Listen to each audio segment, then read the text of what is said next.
Bob just texted, is he in the waiting room? Yeah. Okay. Good evening, everyone. I'd like to welcome you to the Town of Pownell Select Board, special Select Board meeting at 6:04, November 30th at 6:04, sorry.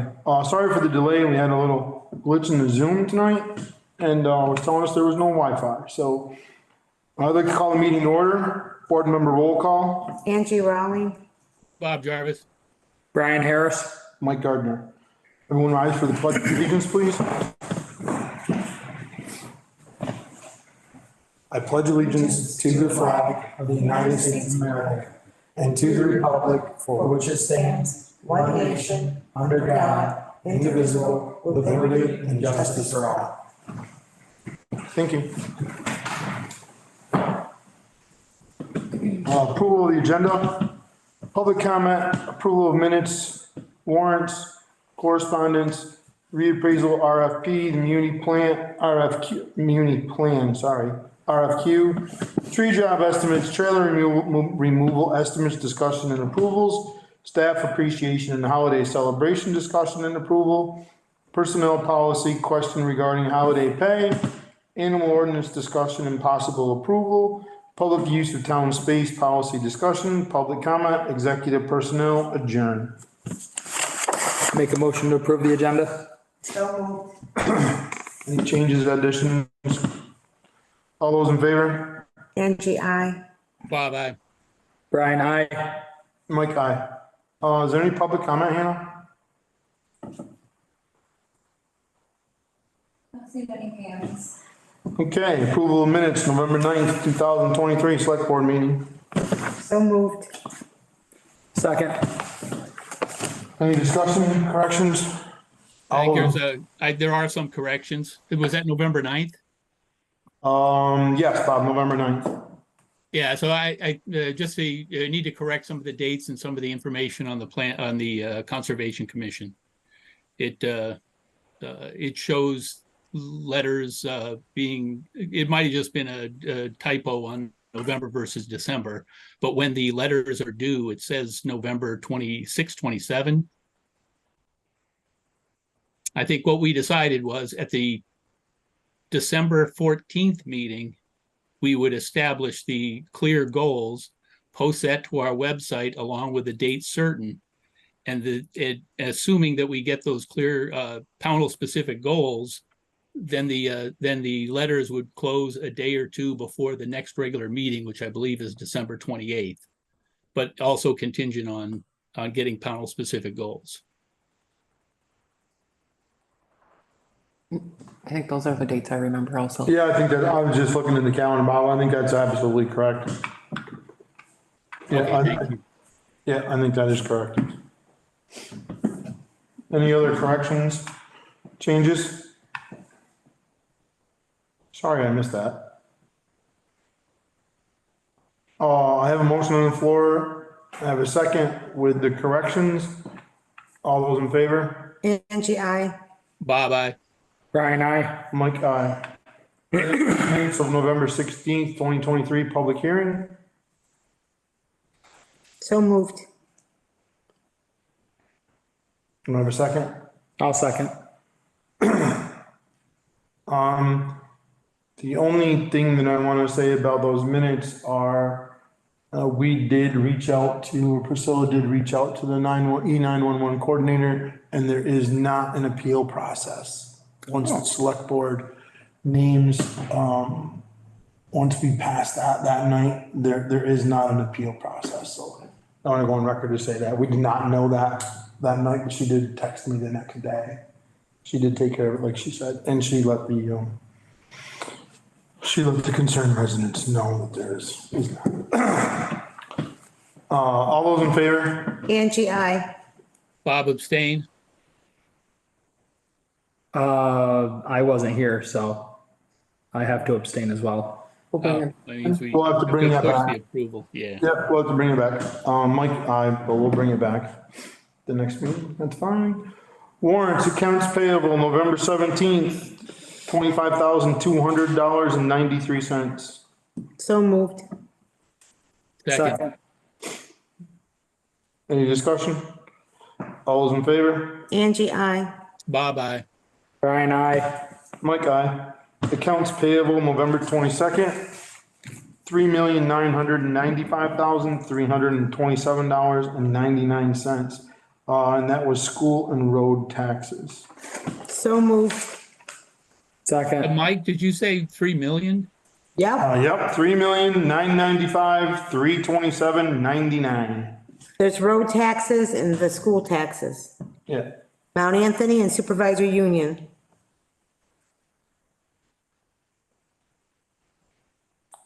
That I did, Bob. That's it. A little bit of a shock, that's all. Did you fall out of your chair? Are you okay? I mean, We can't see you, so we don't know if you're still alive or not. yeah, $3,995,327.99 for November 22nd. I have a motion, I have a second. All those in favor? Angie, I. Bob, I. Brian, I. Mike, aye. Accounts payable November 24th, $2,640. So moved. Second. Any discussion? Just that that's for the PV one upgrade, so people are aware. Yep. Which is our pump station. Yep. All those in favor? Angie, I. Bob, I. Brian, I. Mike, aye. Accounts payable December 1st, $25,424.45. So moved. Second. Any discussion? All those in favor? Angie, I. Bob, I. Brian, I. Mike, aye. Payroll November 17th, $14,454.35. So moved. Second. Any, discussion? All those in favor? Angie, I. Bob, I. Brian, I. Mike, aye. Payroll November 22nd, $15,022.46. So moved. Second. Any discussion? All those in favor? Angie, I. Bob, I. Brian, I. Mike, aye. Payroll December 1st, $11,706.59. So moved. Second. Any discussion? All those in favor? Angie, I. Bob, I.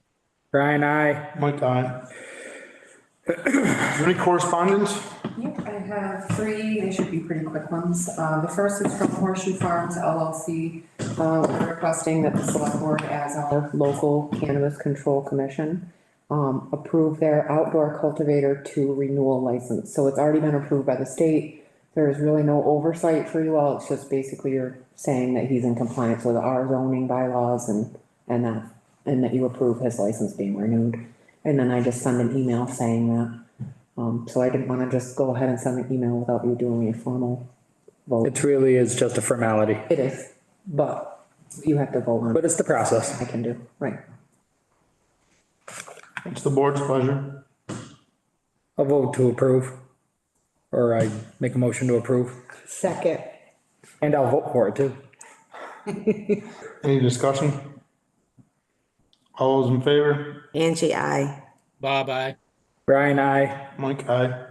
So the second correspondence is from Joel, our highway foreman. He's been researching out the different price options for on-road diesel. I received prices from a few businesses, however, the most competitive were John Ray at $3.62 and GA Bove at the same rate. After talking with both companies, and although realizing both companies charge 30 cents over rack price, John Ray's rack price seemed a little bit to fluctuate a little bit differently than Bove, and Joel would like to recommend that we go forward with the Bove for this season.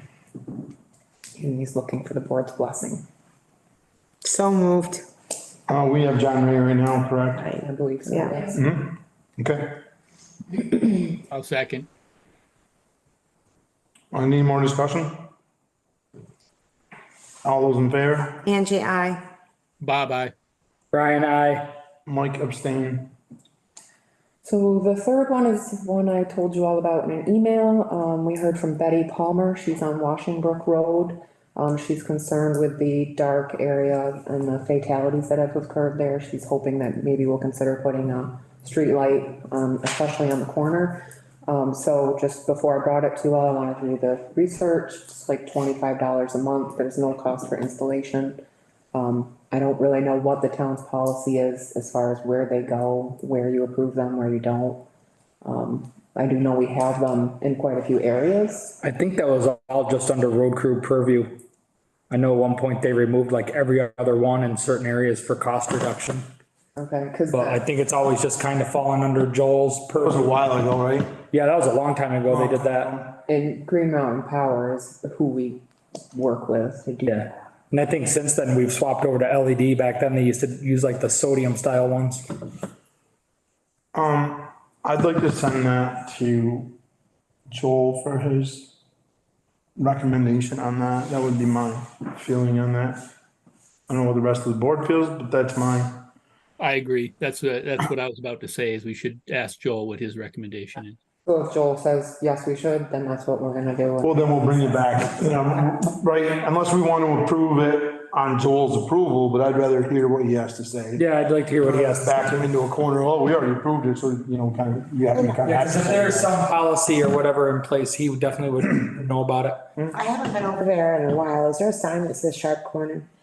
I did talk to Joel about it and he said it's not gonna slow people down. But is there a sign? I don't think. I don't know. I don't think so, Ange. I drive that periodically with a school bus.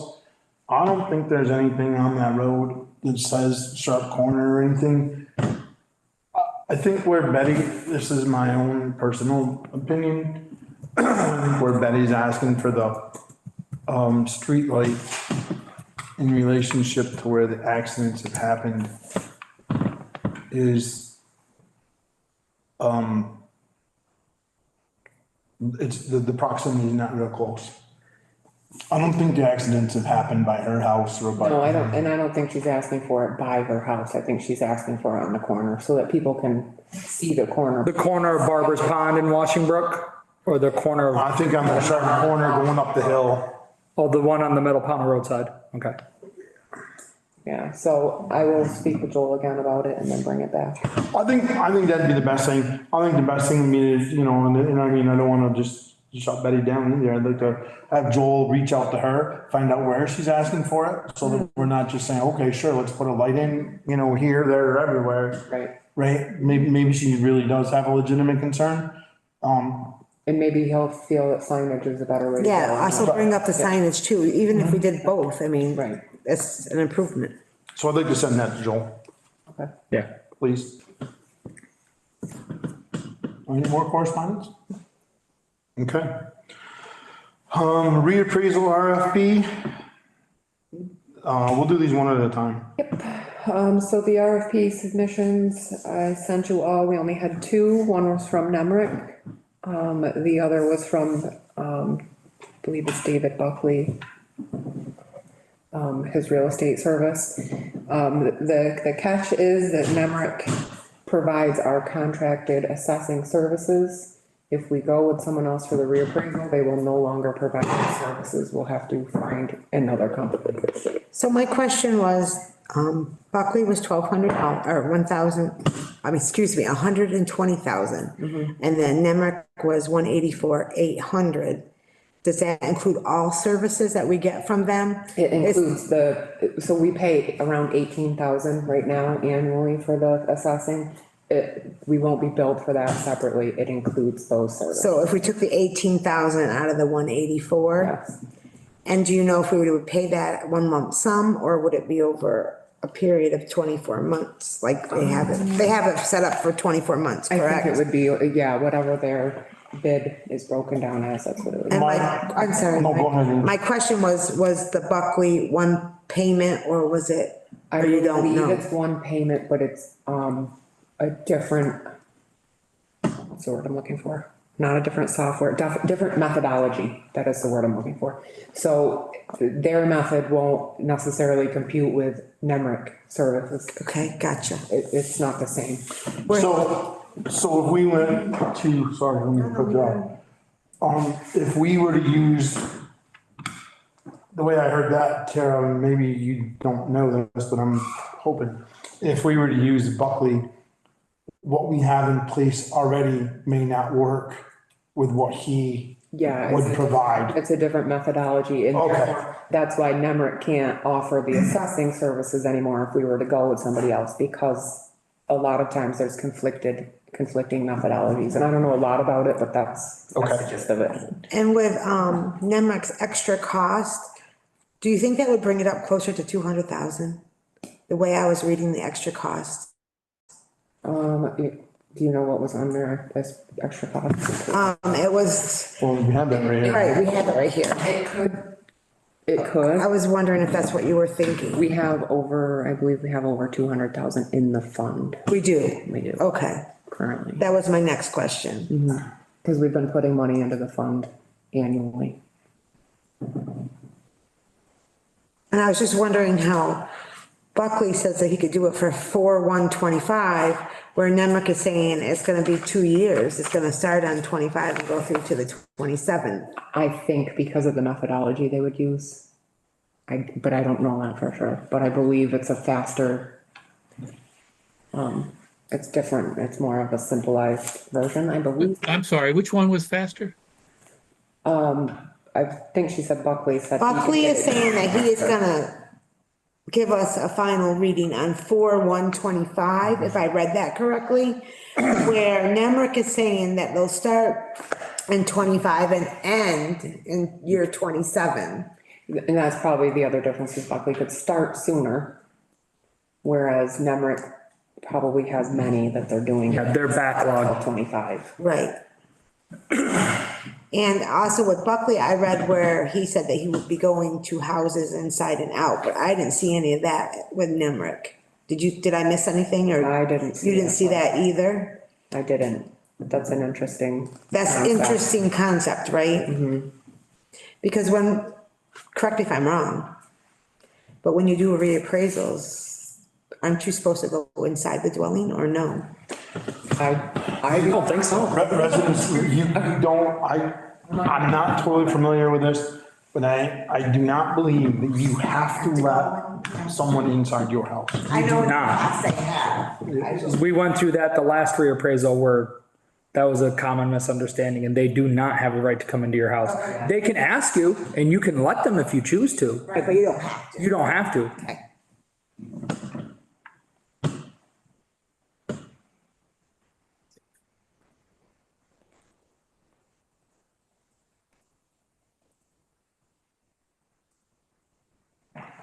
So you asked about the payment scheduling, it's right there. Monthly rate of $7,700 for a period of 24 months, beginning July of 20. Right, that was for Nemrick, but I was wondering if, Oh, okay. David Buckley had a one-time payment or if it was a monthly. So Tara, the 18,000 that they wouldn't be charging us, is that for the 2 years that they're doing the reappraisal, so would it be It would be 36,000? 36,000. Okay. It's 18,000 a year, Actually, right? I'm sorry, I didn't catch that when you said that before, Ange. You're right, that's an annual, 18,000 is an annual cost. So that would be 36,000 off the 184. Right, So drops it down to 150. Yeah, 148. 148, yeah. Yeah. Versus 120. Yeah. And then, just to put all of the way I see it, we would have to invest in a whole nother type of system if we were to hire the other contractor, because it wouldn't work with what we're doing now and what, Or at the very least, find another contracted assessor. Right. Currently, we have Jacob with Nemrick. so for the sake of $24,000 over a 2-year period, which is 12 grand a year, right? Do we just stay with Nemrick in the system that we have? That would be I'm leaning toward Nemrick for all of those reasons. And of course, you don't want the disconnect. That could cause other problems that might end up costing us money, where you don't have anybody who wants a hearing or whatever. Nemrick is going to have to defend that, and that's what we're giving them the 18 for. I think we need to keep the same methodology. Right, and that, so we're paying $18,000 basically right now for a contracted service every year, right? So who's to say that we wouldn't have to pay $18,000 a year if we were to hire the other contractor to have someone do the assessing anyway, or possibly more? So it could actually end up costing us more than what the difference is. Does that make sense, Bob? It does. Okay. I mean, but those are unknowns, right? Right. But we know that if we go with Nemrick, we're using the same methodology that has been used and that they have used in the past and will continue to defend for and come back in and do for any one-offs that come up. Right. Right. Okay, what's the board's pleasure? Anybody have any more questions? What's the board's pleasure on the reappraisal RFP? I'll motion that we go with Nemrick. I'll second. Any more discussion? Like I said, I think at the end of the day, at the end of the contract, it looks like we're paying more money, but I really don't think we will be. I think it will be less money. Yeah, I think it's gonna save us a bunch of hassle. Yeah. Certainly a lot less risk. Okay. Yeah. Yeah. All those in favor? Angie, I. Bob, aye. Brian, aye. Mike, aye. The muni plan RFQ. So we only had one submission for that, and that was from DCRC. That was as expected. They usually, submit for our planning projects. They're pretty much the best equipped around to handle those. So it's, gonna focus on Center Street and the village center improvements. I'll do studies and surveys, and so, like I said, they were the only ones that submitted one. They've done a good job for us over the past many years. So I guess I'll go ahead and make the motion. I motion that we go with BCRC for the municipal planning grant. I'll second that. I agree. Any more discussion? I mean, they're very familiar with what, Familiar, absolutely. they're familiar with everything we're trying to do. And moving forward with everything that's going on. Any more discussion? All those in favor? Angie, I. Bob, aye. Brian, aye. Mike, aye. Tree job estimates. Okay, so we struggled to get more estimates. I did get one that said that he couldn't, come anywhere near the price that we got from Greater Heights because of the location of the tree. We had a couple promise to stop by, but they didn't come. So Greater Heights is still the best pricing that we could get on that tree by the cemetery. And I did look at it, and the wire does go between the tree and its branches. Yeah. So it does look like it's gonna be a tricky situation. Yeah. They were 3,800, right? That's correct. Yep, and that was to cable the tree next to it too, so. But that was an additional was it? 500. Okay. The 3,800 was just the tree job, and then to, Cable it with. cable was an extra 500.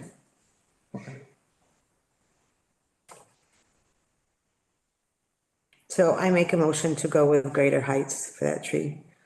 I'll second. All those in favor? Any more discussion? My one question is, do we have to, discuss the tree limb of tying that for the extra 500, or are we just doing the tree at 3,800? Right, decide, are you doing both or just one? Dave, What's your pleasure? My recommendation would be to do both. Both at the While same they're doing time? there to try to preserve that other tree. and that's what Dave said. As long as we can. That's a suggestion. So that would make the total 4,300, correct? It was 500, correct? I'm almost positive. For cable, 575. 575? So the total price was 3865 with the cabling. Oh, with the cabling. 3865 with the cabling. Then I make a motion that we do the tree and the cabling at the $3,865 at the same time. I'll second. Any more discussion? All those in favor? Angie, I. Bob, aye. Brian, aye. Mike, aye. Trailer removal, estimates, discussion and approvals. Same kind of issue with that. We have two solid estimates. I worked with the trailer park management company, Patriot Holdings, to get estimates from Jeff Miller. He was at 6,000, and then Drone Construction was at 2. But we would have to supply 3 dumpsters at 1,000 each, and then added costs if we go over weight. So basically, Basically, it's 6,000. it's the same Yeah, it's the price, same but price. if it goes over, it could end up costing a lot more. Well, yeah, it looks like drone was $1,000 on the surface again, it's $1,000 Right. less, because they're, it's $2,000 plus the 3 dumpsters at 1,000 apiece, right? Right. Right, But Jeff Miller is 6,000, and if he's over, he's over. right. And Miller is who the park is going to use. I also, my own feeling is, Jeff Miller is a taxpayer in the town, And I think we I should, will always give preference to local contractors. absolutely. And they're already trying to do that, if they're, unless it's a crazy amount, and I don't think it's that crazy. No, No. And more importantly, he's always done a good job for us. Yeah, Yes, exactly, so, I'll entertain a motion. I'll make a motion, we approve the hiring of Jeff Miller to handle I'll second it. trailers. Tara, can you find out from him when he can get that out of there for us, because As soon as he has. we can't do it till after the 9th, but I'm hoping it'll be the 10th. like the 9th and a half? I do not wanna pay rent on that thing another month, If no. you can get out of the, 12:01 yeah, if you can get out of the 9th and a half would be great, would you just check that, but I have a motion on the floor in a second, all those in favor? Angie, I. Bye-bye. Brian, I. Mike, aye. Okay, staff appreciation and holiday celebration discussion and approval. Okay, so, last year we had it here and we had barbecue, and I wanna say the expense for the barbecue was somewhere around 700, I can't really remember, but we had all the staff come, it was a great turnout, and you guys also did staff appreciation, $50 gift cards. This year, so that I could enjoy the luncheon a little more, I was hoping that, we could do it at a restaurant, and then it's all kind of the setup and everything's all handled, we can all go and enjoy. I heard from a lot of staff that they'd like to be able to leave after and just, it's an extra benefit to sort of, okay, the day ends early for us, but we still get paid. So that was something I wanted to suggest also, but it's kind of in your hands. I do have a date of the 21st that we could go to Water Street if you guys approve it.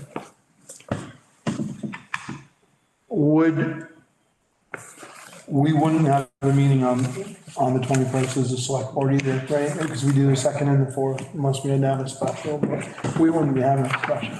Right. My feeling on that is I'm on board with Tara, and the staff in all aspects as far as that goes. Go to Water Street, that's fine.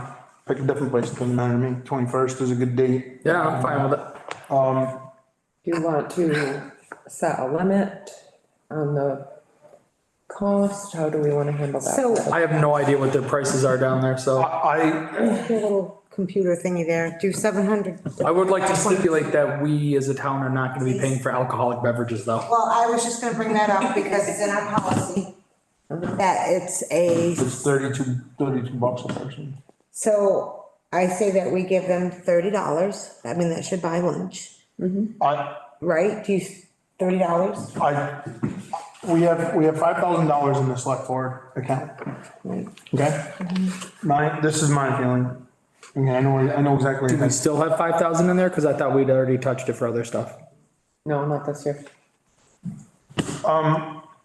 I think we go to Water Street and eat what they want. No, okay, fine. Not, You there's no don't limit. want, you don't want. How many people? I don't wanna put a limit on, I do not wanna put a limit on it. As far as eating and whatever, I do, however, agree with if someone wants to have an alcoholic beverage that comes out of their pocket, the town's not paying for that. So And- this is our policy, because I have a problem, and I've been in retail for 35 years, and I've always had to card people for alcohol and all that stuff, and it's a very serious thing. Takes one person to have one drink, depending on the person, and they could have an accident, and they could be legally, you know what, and that opens a huge liability for the town. But our policy says the town intends to maintain a drug-free workplace and workforce. The use of alcohol or illegal drugs and the abuse of prescription drugs are not tolerated at the workplace or at a work-related event. I would say this is a work-related event. We are putting it on for the workers. I personally feel that there should be no drinking. Doesn't it go on to say that if you're behaving in a professional manner, isn't there something in there that does say that it can be at an event? As a town employee, you are prohibited from working or presenting yourself for work while under the influence, the effects of illegal drugs, controlled substance, and or alcohol. This policy is designed to promote our goal of providing a safe and healthy and productive work environment. And it goes on, this policy, I don't see where it says that you can. Okay. I'll have a look at it. So I thought there was, because there was like this weird language, something about if you're at like this kind of event is kind of what it was describing, but I don't have the page number, so.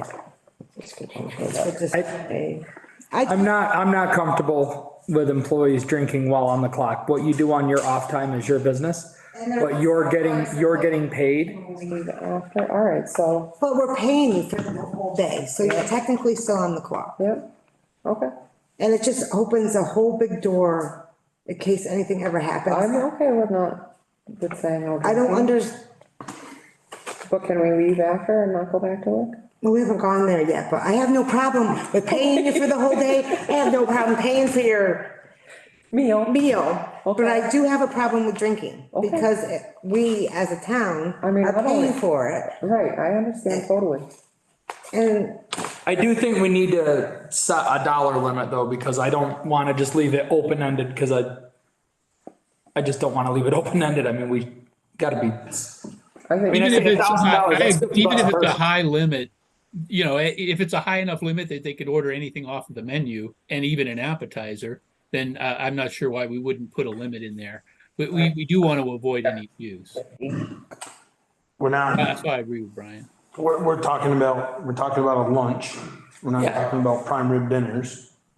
no, well, I'm thinking like $50 a person, I, plus the gratuity at the end. Well, that should include the gratuity, right? You should be able to do that in 50, because if it was $40 and you tip 25%, then that's $50 and it's a lunch. I think that's probably enough. That's my thought. But Probably. how many employees do we have, Tara? 20, up to There's about 22. 20 or 22 there.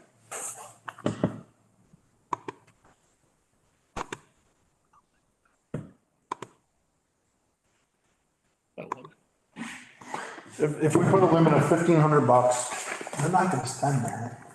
It's $68 a person, that covers the gratuity, it covers everything. Right? If we put a limit of $1,500, but how are we gonna know when we get, what do we do when we get to $1,500? What do you say? Oh, Joel, you're the last guy in line, guess what? We're at $1,485, bud, you can order a salad, have that, okay? And you gotta get a water to drink, out of the tap. And I'm just being hypothetical, obviously, right? And I don't mean to pick on you, but you're here, I think a 50 per person is plenty. I Say think, to, I just think if you go to a $1,500 limit, yeah, look, if they're all responsible, they're all taxpayers, they're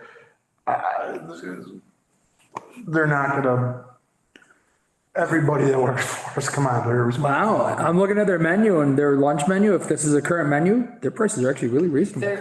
It is Water Street reasonable. does have really reasonable prices. I mean, what is a burger, like $14? Yeah, it's not bad. Yeah, like the most expensive thing I see is a crab cake sandwich at 17. Yeah. I don't see a bunch of them eating crab cakes. No. so three crab There's a cakes ton of is stuff 50 for under bucks. $15, like, Okay, I'm not gonna push for it, but I did find what I was looking for in the policy. All right, and it is It here, is it in does there. say reasonable, this is what it says. The limit responsible consumption of alcohol on or off I can't say that word. Municipal, thank you. Premises at a town-sponsored business or social function is permitted, but only if it has been authorized and in advance by the select board. So it is in there that they can have a drink. Let's do one at a time. Let's talk about the meal and a limit. Right? $50 a person is plenty. Yeah, That's plenty. 50 is plenty. So if we have 22 employees, right, it's $1,100. Yeah. So do we wanna, let's make a motion and move forward with that part of it? I make a motion that they can have their, holiday lunching at Water Street, the $50 per person. And be allowed to go home after? Yes, and to be allowed to go home after, and that we will pay For the rest of the day. the rest of the day. Thank you. It hasn't passed yet. I'll second. Any more discussion? I think that part's pretty self-explanatory, right? And Tara will set up times and all of that stuff, and we'll move forward with that. Do we want to give Tara permission to make reservations someplace else in case Water Street can't handle it on the day she chooses? I already spoke to them. Okay. I see a motion on the table. Did we have Yep, a? motion on the table in a second. All those in favor? Angie, aye. Bye-bye. Brian, aye. Mike, aye. Okay, now let's move into the gift card, because the next one's, the other one's. Oh, boy. No, I'm not. I'm gonna bring it up last because it might have some Okay. discussion involved. So let's go with the gift card portion first. How's that? I'm not gonna avoid it. Perfect. Not at all. So last year we did $50 gift cards. They were Visa cards, I think we did. I'm all for that again. I think if you do just a gift card to a certain place, like a Walmart, for instance, maybe some people don't shop Walmart, you know, or whatever. I mean, you could do, whatever. Did you give American Express or something last year? And did they expire or after a certain time they start doing, yeah, okay. Yeah, then I would do a regular gift card Like a Walmart. or something that doesn't expire or use a percentage of it. Yeah. Well, if somebody gets a gift card and they don't use it, it's kind of on them. If it's a Visa card. But Yeah, but they say if you don't use it within like 30 days or something, like they start taking like 1% of it, which is baloney. Well, let's make more work for Tara. Give the employees a choice, Walmart or Amazon. no, I think we stay with. No, just make, you choose. We're doing 50 again. Yes, please. Since we're paying for their dinner and take a we're paying for the motion. whole day, It's great. I'll entertain a motion for that. I make a motion that we give them all $50 card to wherever Tara chooses. I'll second. Any more discussion? All those in favor? Angie, I. Bye-bye. Brian, aye. Mike, aye. Okay. Now let's talk about the alcohol policy. Our personnel policy does state that it certainly can happen. In our personnel policy, there is a clause. So with that being said, what's the board's pleasure? I'm not comfortable. I'm not comfortable with it either. Once the lunch is over, if people want to stay down there and have a few drinks on their own time, that's their business. But I'm not comfortable endorsing consuming alcohol on an official town function. At the risk of getting people mad at me, I agree. So, it's just, I'm just not comfortable with it. Who determines, They're gonna have to drive out of that restaurant to get home. who determines when the town sponsored portion of it is over. Whenever the workday ends, when's the workday end? 3 o'clock? If we're paying them for Well, the. what time are you planning on starting? Noon? All right, I say the luncheon is from noon to 1:30. Then after 1:30, you are all free to leave with pay for the rest of the day, but your workday ends at 1:30. How's that sound? That gives an hour and a half for lunch.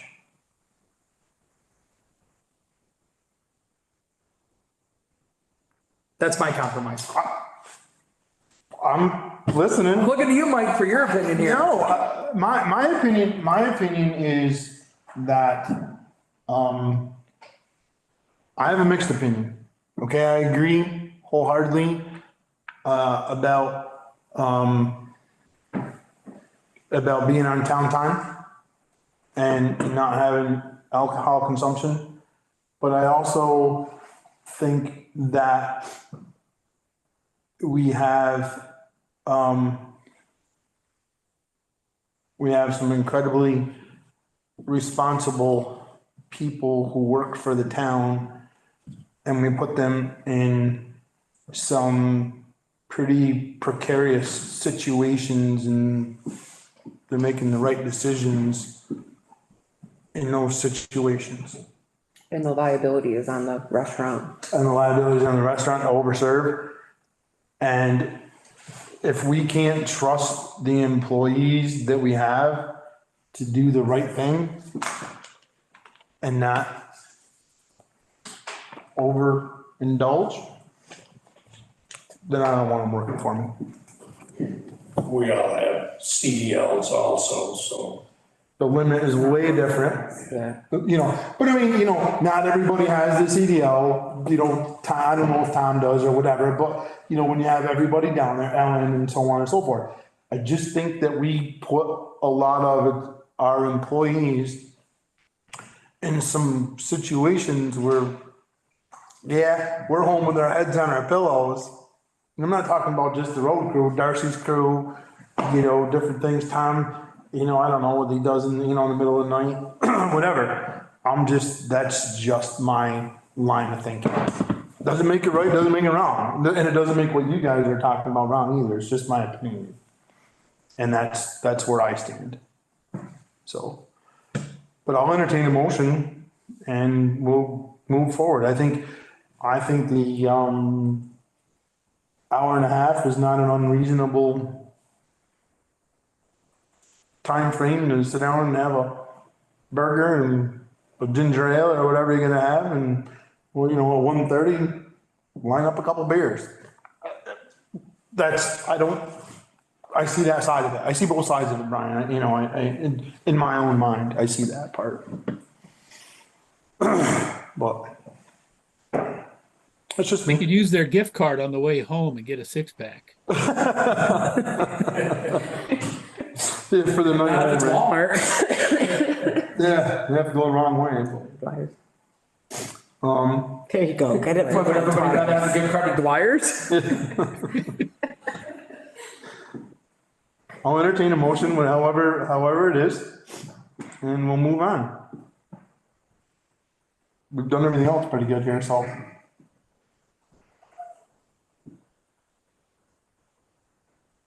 Nobody wants to make the motion? I'm not sure what motion we're. Yeah, I personally, I'm just not comfortable endorsing consuming alcohol on company time. And like I said, give 90 minutes for the lunch, and at the end of the lunch, you're off the clock. Do as you will. Make that a motion. All right, I make a motion that the luncheon is from 12 to 1:30. No drinking alcohol. Yeah, no consuming alcohol during. I'll second. Second. Any more discussion on that? Okay, all those in favor? Angie, I. Bye-bye. Brian, I. Mike, no.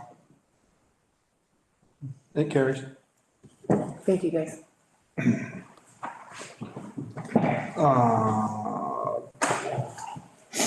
I think that covered all of that, right? We're done with that We're portion? done with that, we can move Huh? on. I knew that one would take a little bit of time, that's why I saved it for last. This one might too, it's a little. Yep, personnel policy question regarding holiday pay discussion. And everybody got the email on that, right? Yep, so we have some part-time employees that are on call. The personnel policy doesn't really address the part-time pay for them, other than to say that they'll be paid for holidays in accordance with the days they usually work.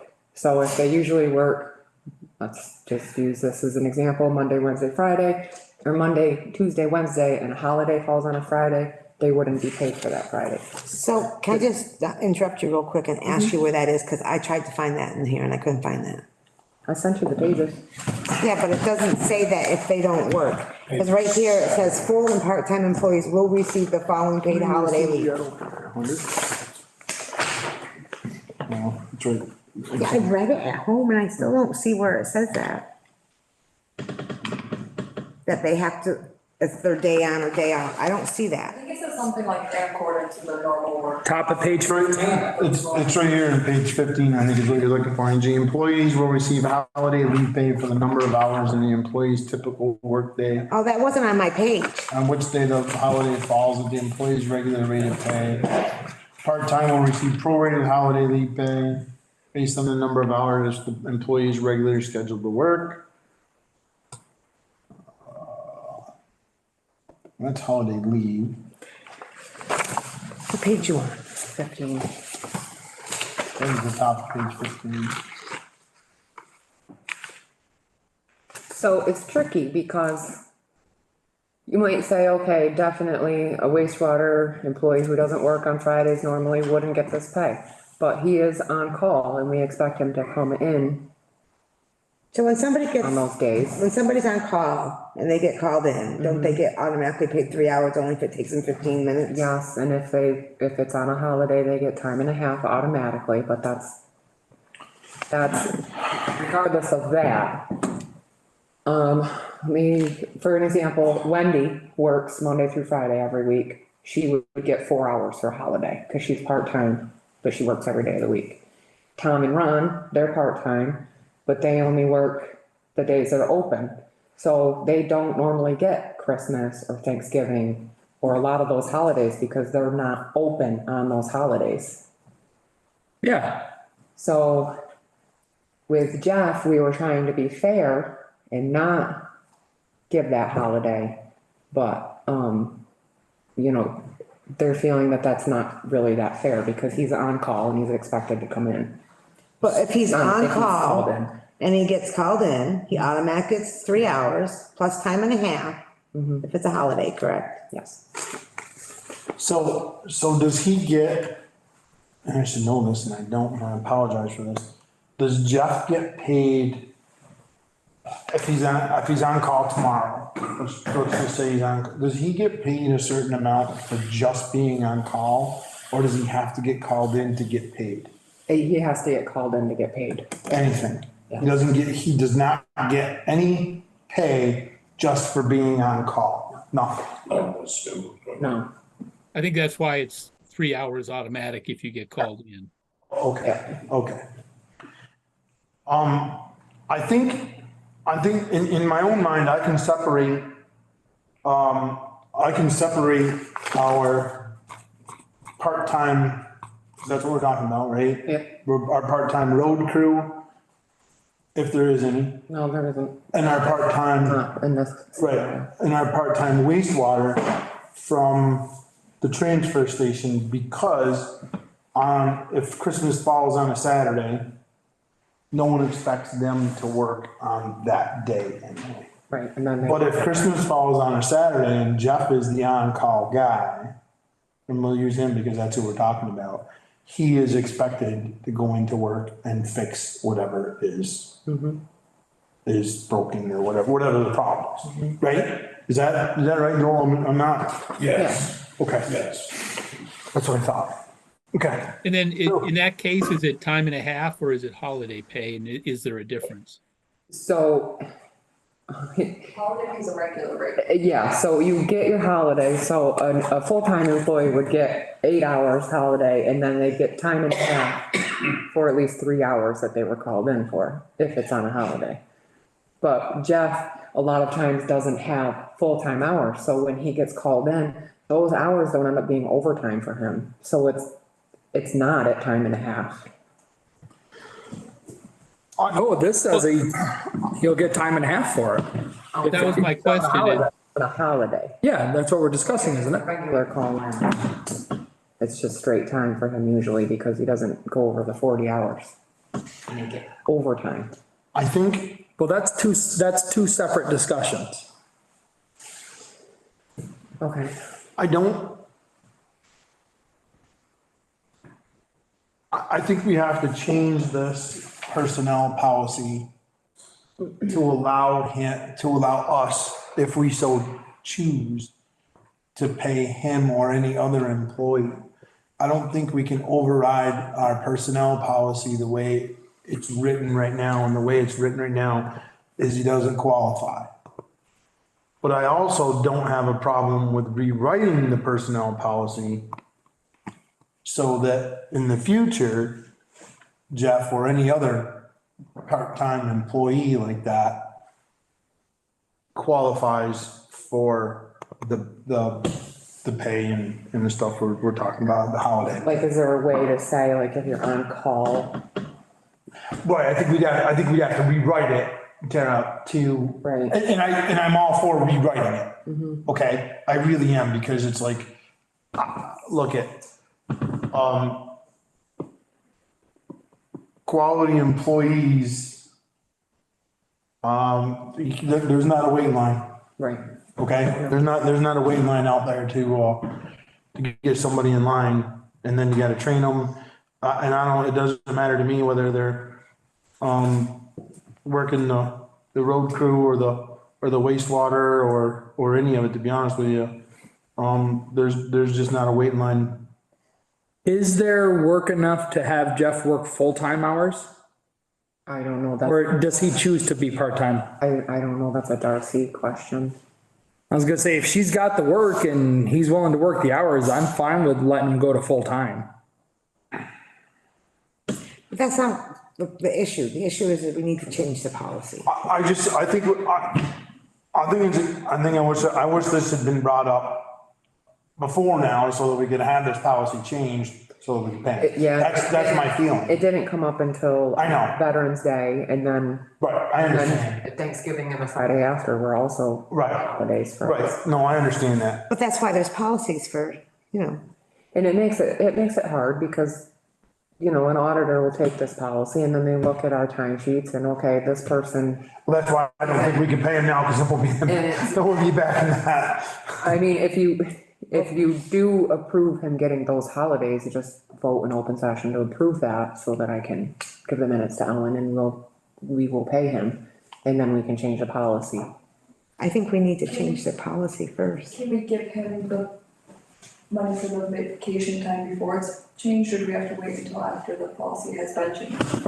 Yeah, I don't know. Depends on what they decide. We have another meeting before the Christmas holiday comes up, couple. Yeah. 14th. Well, at least one. Let's research that out and see if we have to change the policy first, as Hannah just suggested, and like we've been talking about. Or if we as a board could say, at least for the Christmas, I mean, I don't think we can go back and do the Thanksgiving and stuff like that, but at least moving forward, we could take care of our employees. Yep. Does that sound reasonable? Yes. Does that sound reasonable, Bob? It does. What did you want to say, Emma?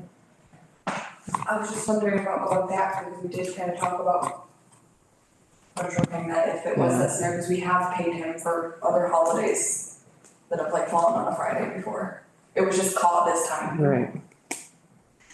Let's research it. Let's research it out. Look, that's a great question. We'll research it out. If we can make the motion and we can pay Jeff for Thanksgiving and whatever else, then that would be a board decision. It either goes or it doesn't. right? But if we know we could do it, at least it gives us that option, right? And then I think we need to vet this personnel policy moving forward for this specific, situation, which is it's gonna keep coming up, right? Is it possible, I think you guys could vote tonight on whether you should pay them for Veterans Day, Thanksgiving, and the day after. And then I'll do the research on the rest of it, because I can justify it by your approval in minutes to Ellen, and that goes with this timesheet.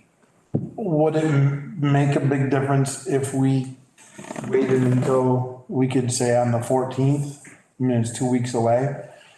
If we could say, if we find out that we can for sure and not get our butt in the sling.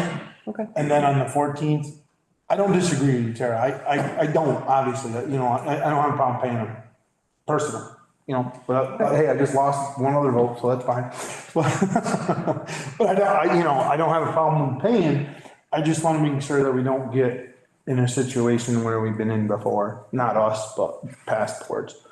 So, because they weren't adhering to a personnel policy or whatever. So if we can do that and bring that back to us on the 14th. Okay. And then we can make a motion and either pay them or don't pay them. Okay. All right? Yep. And I don't, Veterans Day and Thanksgiving and Christmas and Thanksgiving, the day after that, I'm not opposed to it. I just want to make sure we do everything.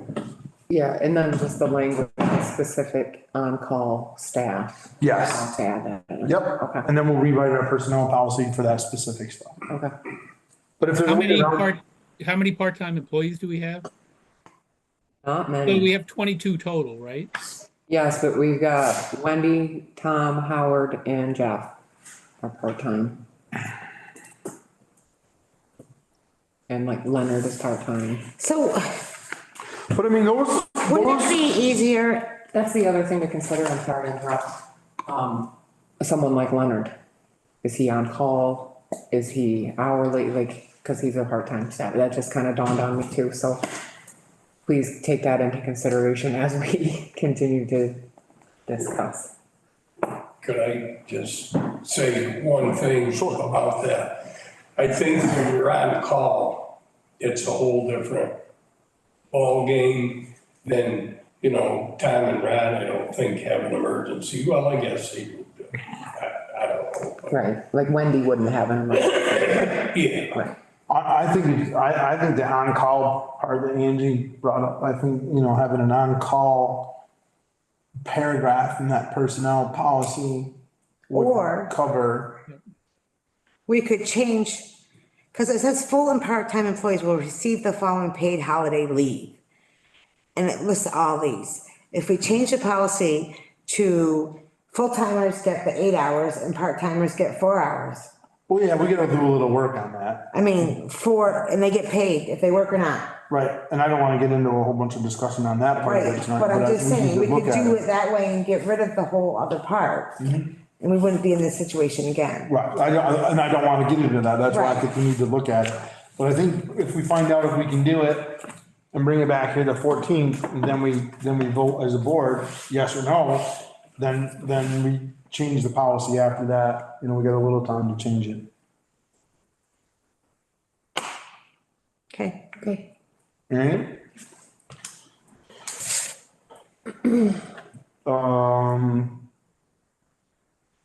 Animal ordinance discussion and possible approval. I sent it all to you. We have discussed it at length. I'm not sure if you have anything else that you want to discuss. And this version here was vetted by, Yep, that came from Mr. Fisher. Just recently.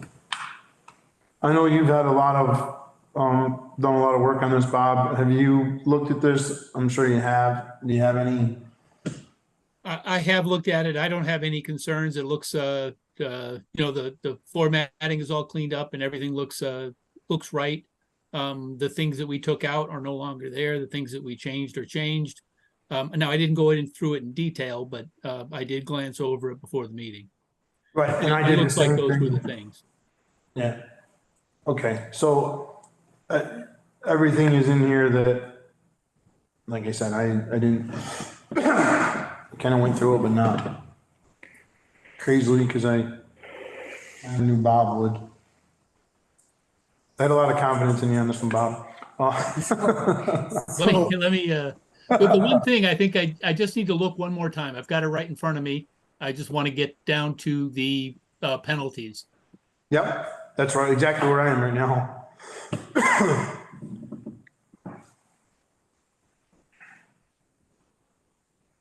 First offense, 30.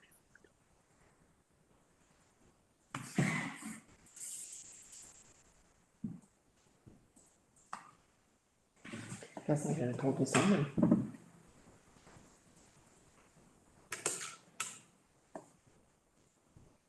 Yeah, that looks fine. We started at 35. I think that's what we agreed, and then it's doubled for each one of them. What I don't see is the language on the timing. Like, I mean, if you live in Pownell for 20 years, are you going to be on your 150th? It says, for the purposes of determining the sequence of offenses, subsequent offenses shall be those that occur within the 12-month period. Oh, yes, yep. I see it. Yep. I expected it to be up more. Yeah. So it's not a calendar year, it's a 12-month period. Anniversary of the first offense, that's correct. And Okay, that's what we talked about last time. That's what we talked about when we Yeah. discussed it last time. yeah, So if the board chooses to adopt this, I'm gonna go get it off my printer so you can sign it and I can publicize and start the ordinance process. 60 day. I'll make a motion. We adopt pass the dog ordinance, the dog ordinance as is. And I'm sorry, that's the animal control ordinance. yeah, it's the Town of Pownell, Vermont Dog and Domestic Animal Ordinance. Is that the actual title? I'll second. Any more discussion? I think it's been beat around, but I think it actually came out to what we've kind of agreed on having anyway. All those in favor? Angie, I. Bye-bye. Brian, I. Mike, aye. Finally.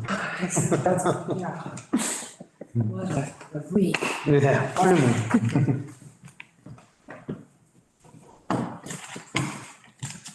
But only one spot that we have to sign, right? Yeah.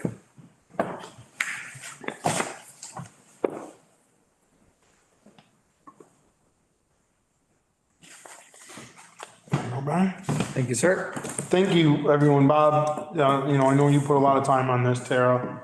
Leonard put a lot of time in on this. There's a lot of effort that's gone to this, and I think at the end of the day, it's, Somebody just got to fill in the day in the wording. Yep, it's what we're looking for and what we, agreed on back and forth in discussion. So again, thank you, everyone who worked so hard on that. I did not have anything to do with it. So. Public use of town space policy discussion. That's something we talked about a couple of weeks ago, 3 weeks ago maybe, and we're coming back tonight with some thoughts and feelings. I asked everyone to come back. I couldn't find anything about other towns or anything of prices for usage. The only thing you could find is about firehouses. Those are run, separate. Well, sort of. Somehow. Did you have anything, Bob, to bring back on this one? Well, the things that I thought about, and and of course the board may or may not agree, but I'm thinking that municipal spaces, the spaces that Pownell owns, shouldn't be used for any political activity. I think it shouldn't be used for advocacy, because that is even though you can call it not political, it becomes political, and not for profit. But other than that, I think, if it's I don't want to shut out like seniors who want to play bingo or those kinds of things. But I think no advocacy. I think no political meetings and then no for-profit organizations or no for-profit activities. That's what I would suggest. And then, but how do we word that, and how do we get that into the policy is probably a VLCT or Bob question. Brian, did you come up with anything? Well, Bob took it a lot farther than I was gonna. Honestly, I'm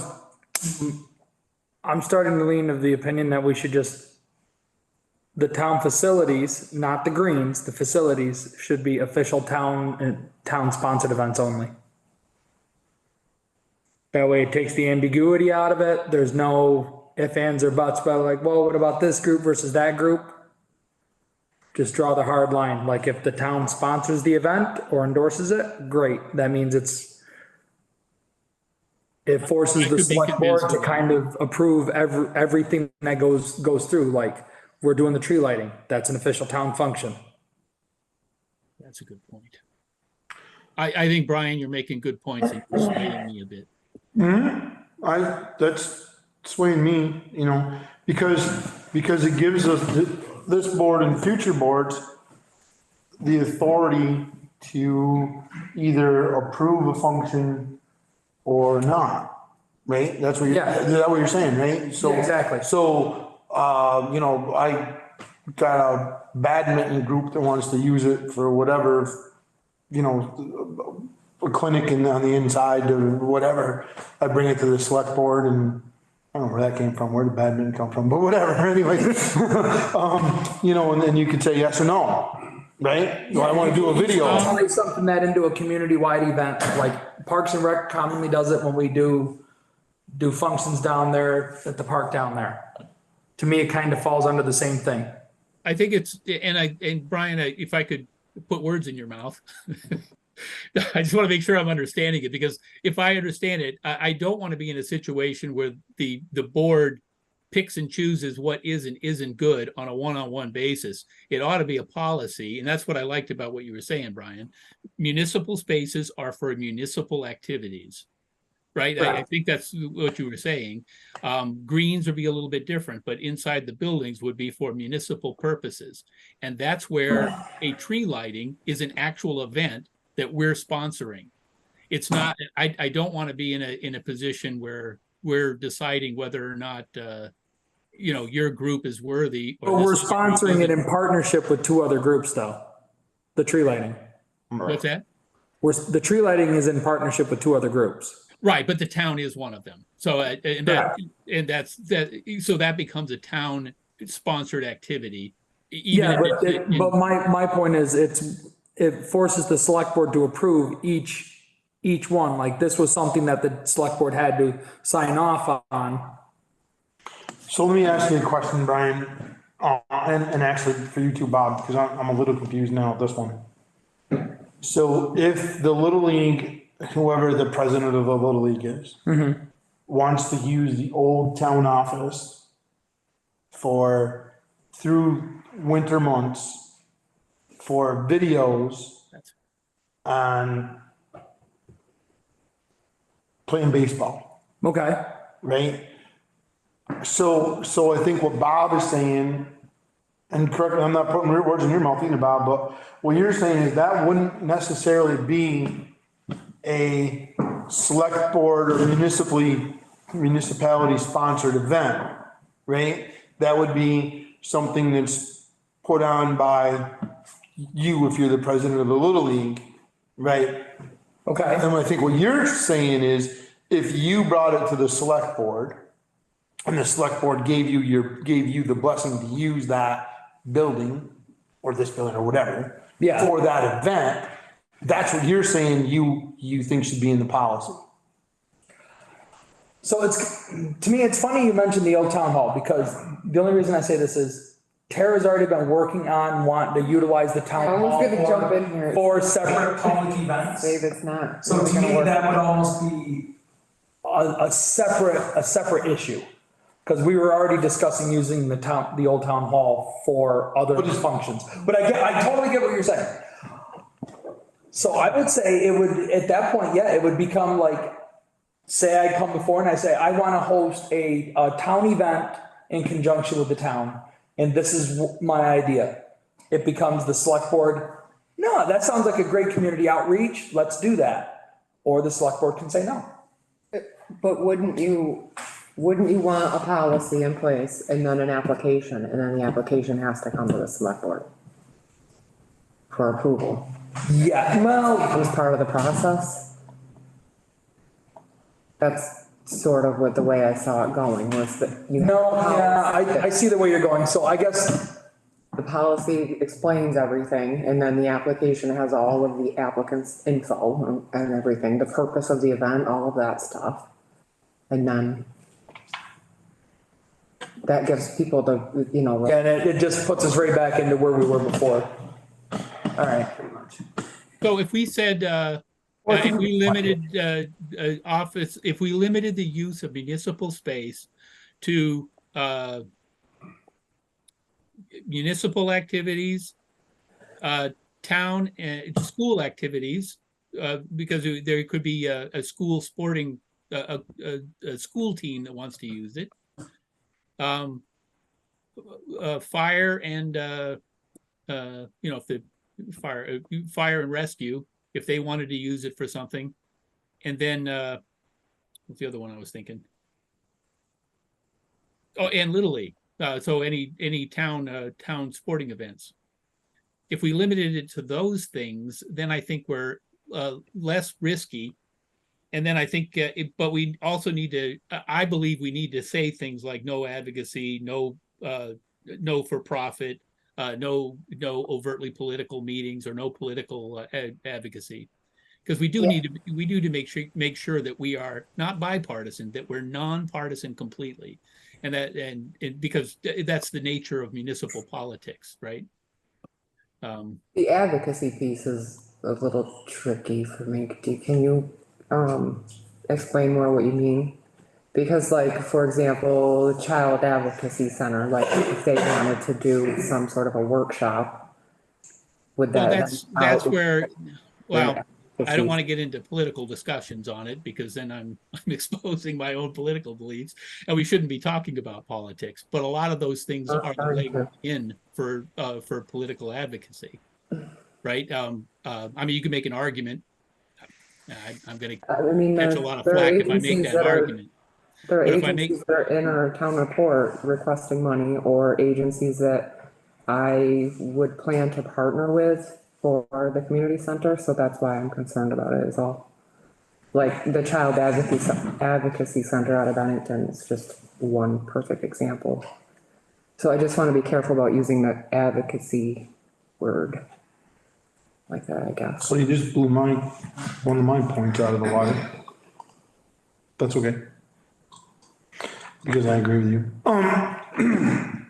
On some, Well, this is why we were all supposed to think about it and come back, because we're all gonna have different ideas. Well, we did think about it, okay, it opened the discussion. I think some great points are being brought up by everybody. One of I agree with Bob on no open political events.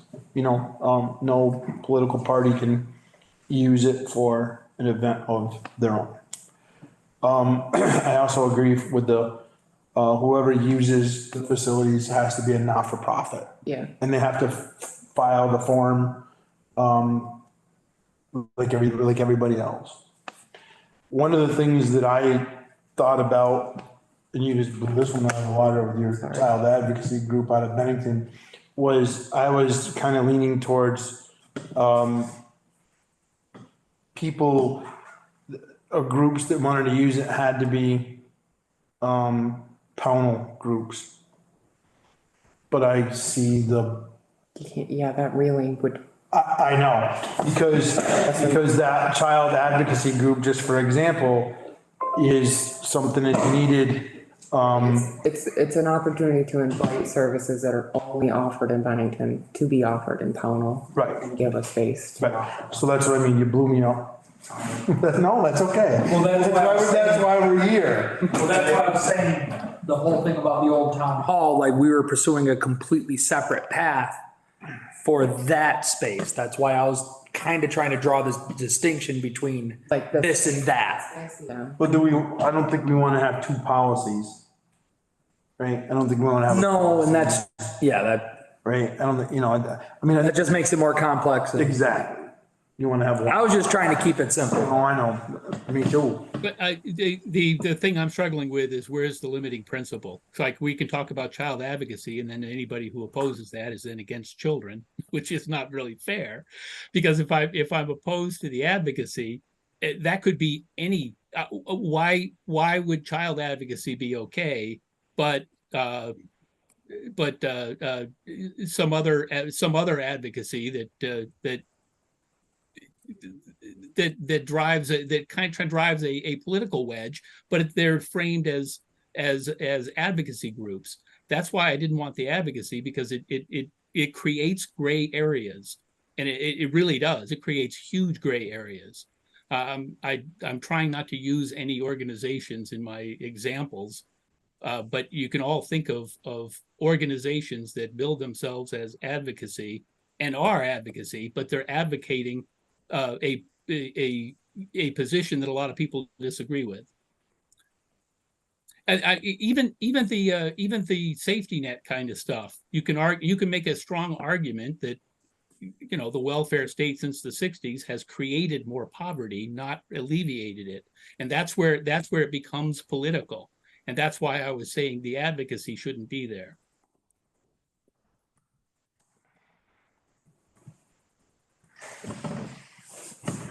No, I don't think we're gonna, I think maybe we need to bring it back again. yeah, I think this is gonna come back again.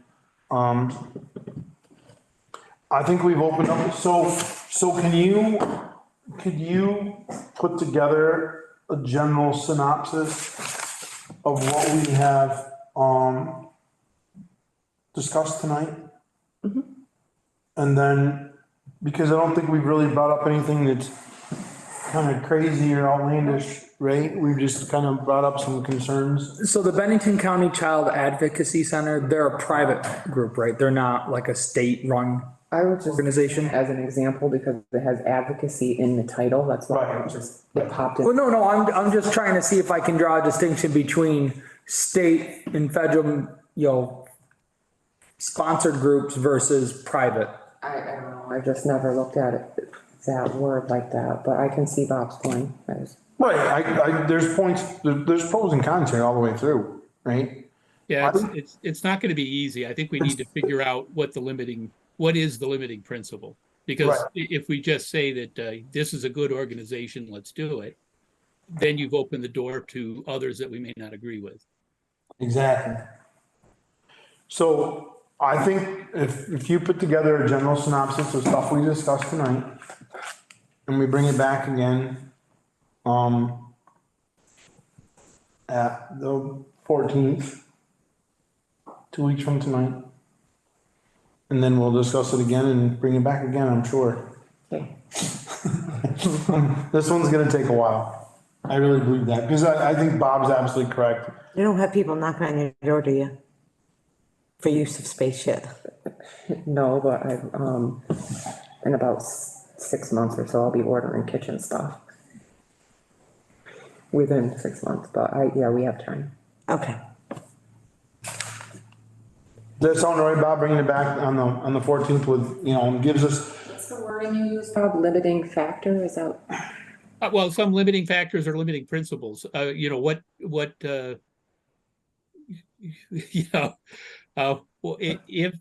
think about it from that standpoint. Think about somebody you want to use the space, and what is it about them that makes them different from somebody else that we may not want to use that space? And it can't be that we like one and don't like the other. It has to be something that we can put in a policy, and not play favorites.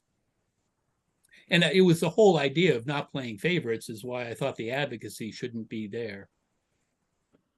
Because when you're advocating for something, there's always an alternative viewpoint. On our ballot, isn't there some that are saying advocacy or no?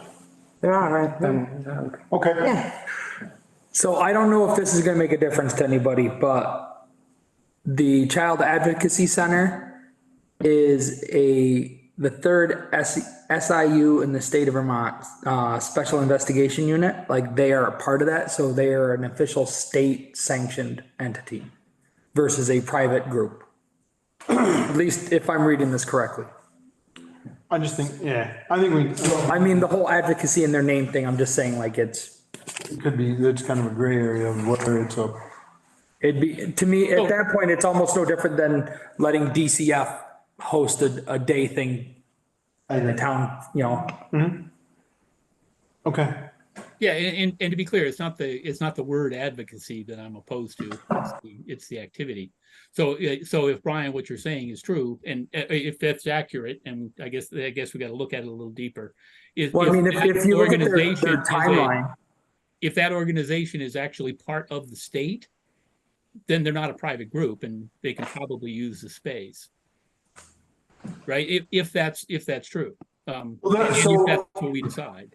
Right, so we could bring that, we could put that wording in there if it's an advocacy group that's a state or federal. Well, I would put the wording of no advocacy and then maybe in parentheses or something next to it, or with an exception of government, of official government organizations. Okay. All right. I think we gotta start better than we had. Any public comment, Hannah? Yep, Jim has his hand up. Hello, people. Jim Kosas, North Mason Hill Road. Hey, I'm just going back to the appraisal. I mean, I'd really like to maybe have you just double check on the requirement of inside inspection.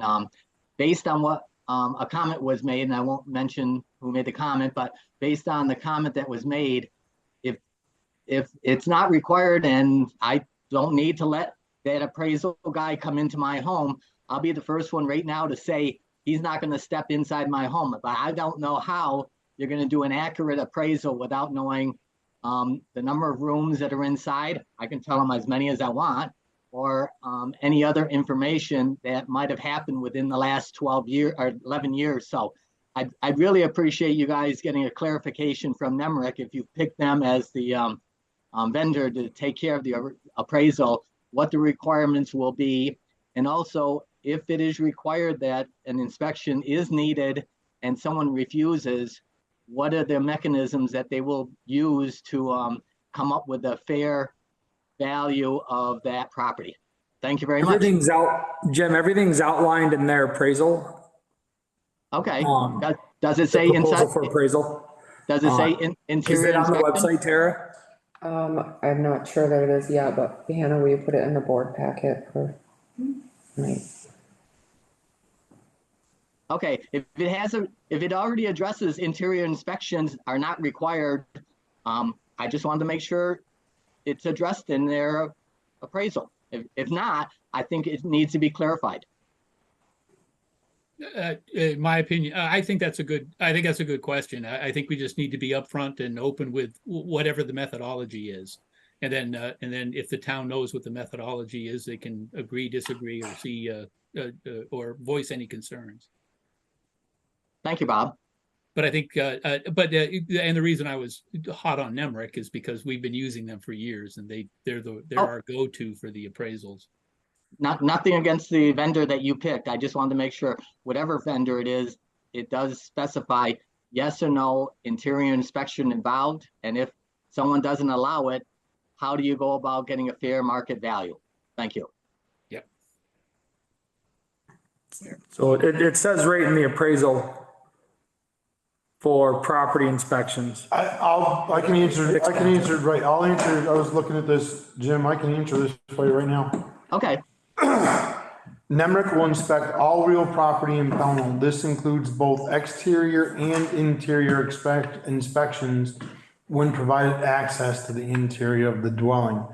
NEMRIC will assist the listers in determining the area for mailing an inspection notification prior to completing inspection in a given area. The lister's office will complete the mailing notification. Property owner is now home at the time of the original inspection. A card stating that a visit was made and how to make an appointment for an inspection will be left at the time of each visit.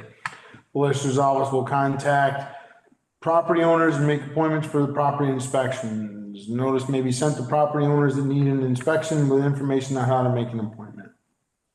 So I think the outstanding question then, and sorry, I'm talking for you, Jim, Right. is what's not addressed there is if a property owner explicitly says, I don't want you to come in my house.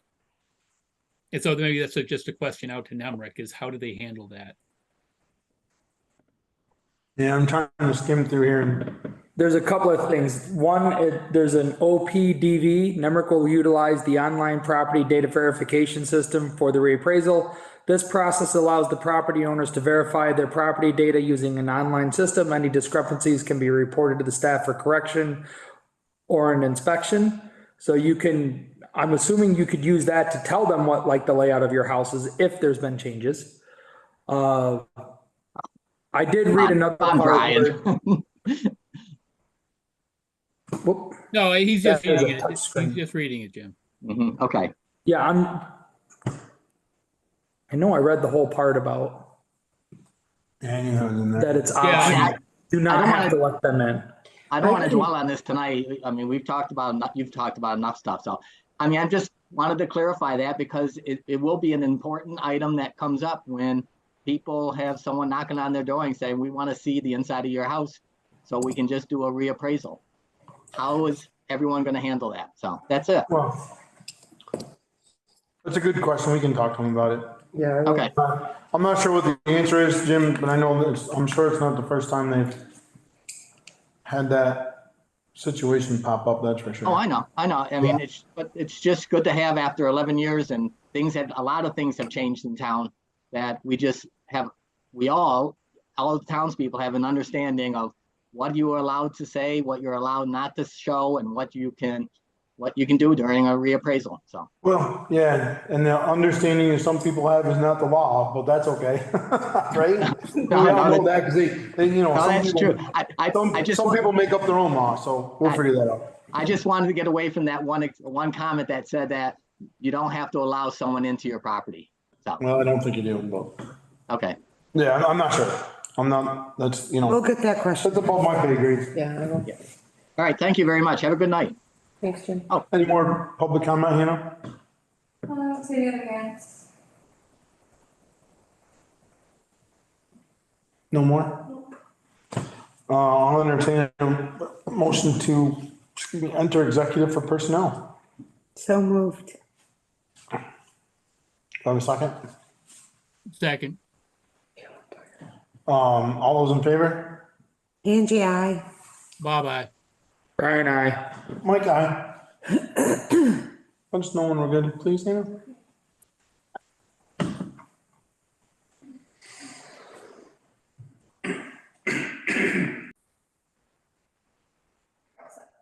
We're all set?